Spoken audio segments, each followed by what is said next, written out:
Starting a new business, worried about job loss, or just work slowing down, I have some advice for you before your next mortgage renewal.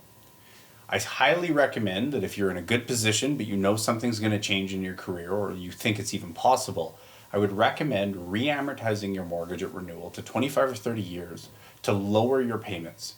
This can give you the lowest possible payments, and then you can use prepayments to speed back up paying it off. You can pay it off as little as 5 years without any extra interest. Now you do have to be careful if you go from 25-year amortization to 30, as that can increase the rate by 0.1% with some lenders, so just something to look out for.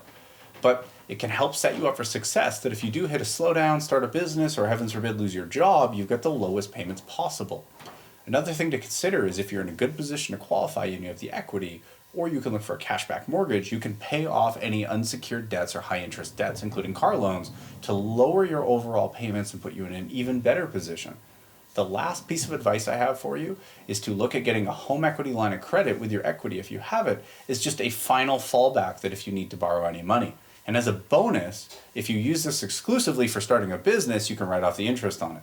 But I'll share a secret with you. If you tell the lender that you want this line of credit for a business, they will decline your file and they won't look at it for at least a year. So just be very careful that you are not too specific with what you want to use it for. Almost forgot to add, if you do start a business or change your overall career or income source, do know that lenders typically want to see a 2-year history.